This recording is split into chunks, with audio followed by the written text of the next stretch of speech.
Senhor presidente, senhoras e senhores senadores, em 1974, os Estados Unidos propuseram a imposição de um imposto de 35% sobre a importação de calçados do Brasil.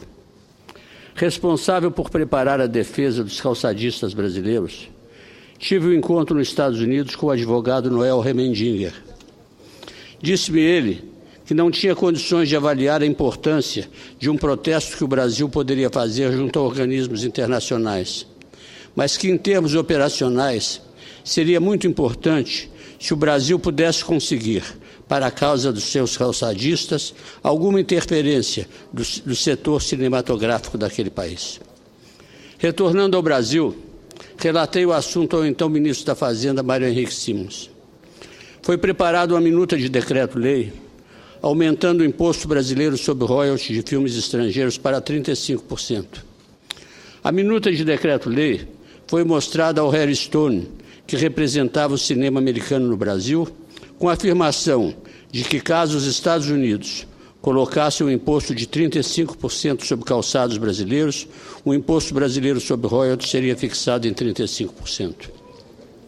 Meses depois, num sábado, estava eu na minha residência no Rio de Janeiro, quando atendi a um telefonema de uma pessoa falando espanhol, que se identificou como sendo Jacques Valente, então presidente da Motion Pictures.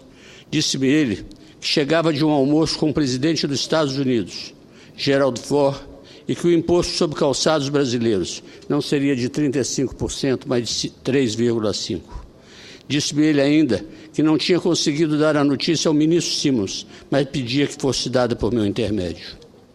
Pediu ainda que o ministro Simons mantivesse reserva sobre a decisão, visto que a comunicação oficial só seria dada ao governo brasileiro dentro de algumas semanas.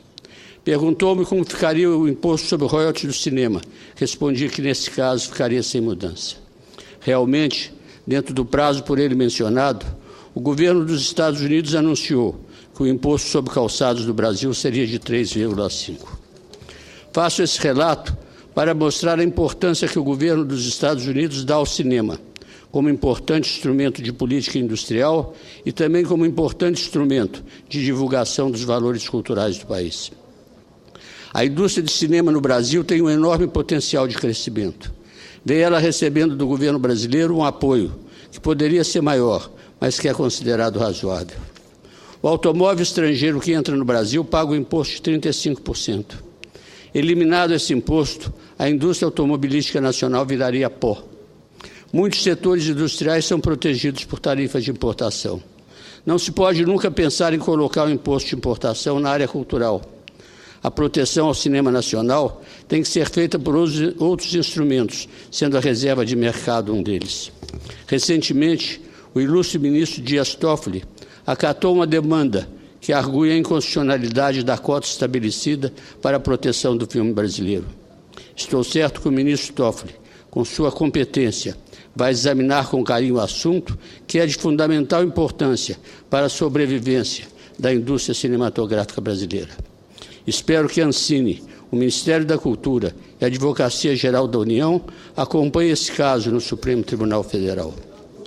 Cacá Diegues, um dos mais ilustres cineastas do nosso país, a quem o cinema nacional muito deve, escreveu sobre a matéria o artigo Espelho Político, publicado no jornal o Globo no dia 22 de março, que eu transcrevo junto ao meu pronunciamento e peço a Vossa Excelência, senhor presidente, que seja transcrito nos anais do Senado. Muito obrigado.